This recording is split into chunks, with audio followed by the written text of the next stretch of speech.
guys, and welcome to episode 1 of Money Talks. Today we're going to be talking about where we have been financially, because we have obviously been on a journey for quite some years now. For those of us that haven't been following us, just a very brief background.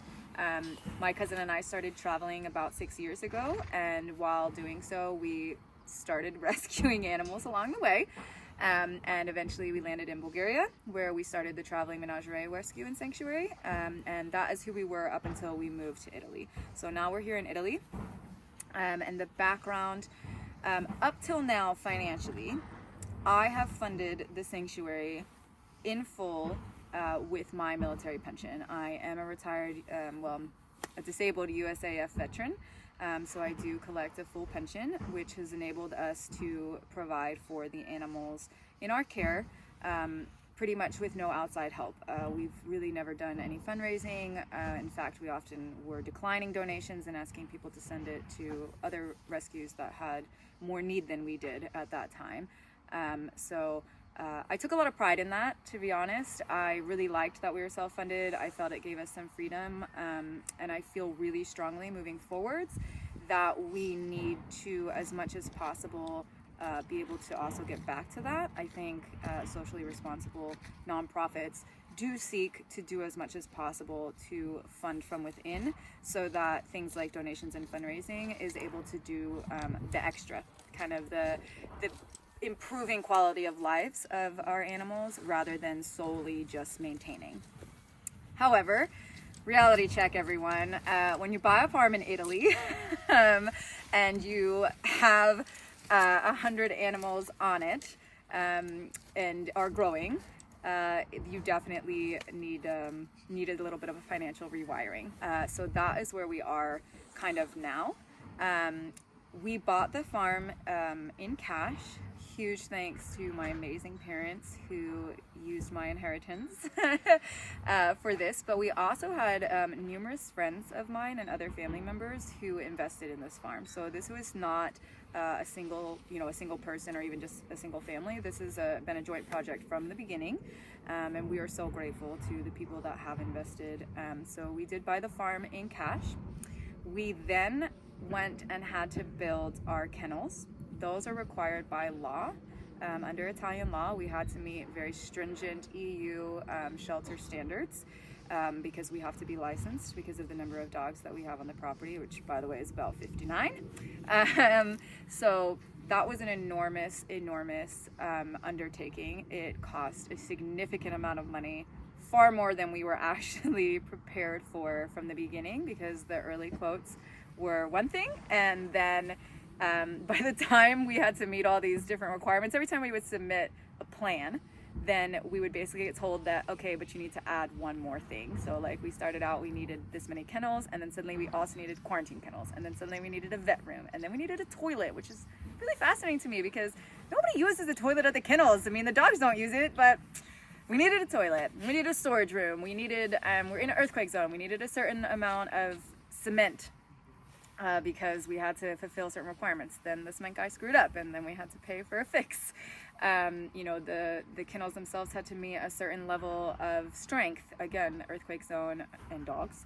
Our electric had to be very specific to be safe for the animals. So the expenses involved in building the kennels was, quite frankly, an enormous shock to us and an enormous blow to our long-term budget of what we were really planning. So when we bought the farm, we assumed we would have this extra kind of pocket of money that we could use for improvements and sort of some of the things we knew that needed doing. For example, fencing that we knew needed to be upgraded, and that was just completely wiped out in the kennel building process. Honestly, like, we just finished paying taxes on it today.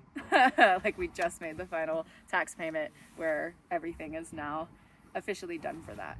And that did, again, all come out of the pockets of friends, family, my parents. Like, that was solely funded internally. There was no fundraising, no donations, nothing for that. It was purely from our internal family, friends, investors. So going forwards now, obviously, we don't quite have the safety net that we thought that we did. We also, when we first bought the farm, we inherited with it an active livery business. For those of you that live in the United States, this would be like a boarding stables. So this was a retirement livery. That was never our long-term goal to continue. We want to be primarily a sanctuary and rescue.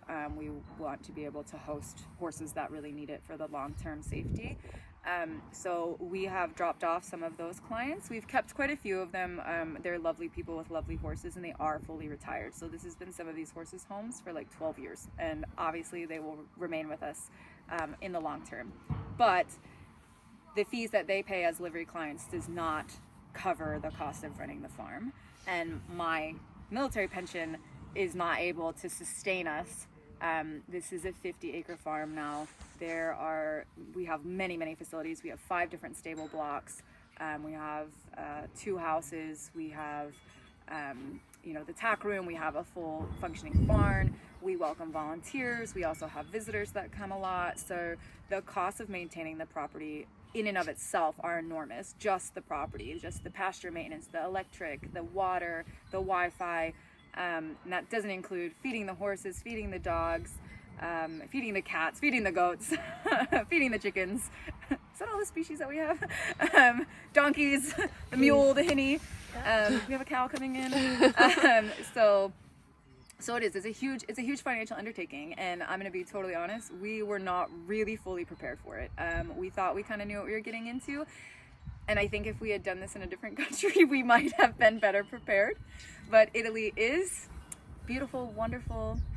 La vita Italy. It's la vita dolce. It's wonderful, but it is unique in many ways. It has a very interesting bureaucratic process. That does require a lot of time and money to navigate successfully. I do not speak fluent Italian.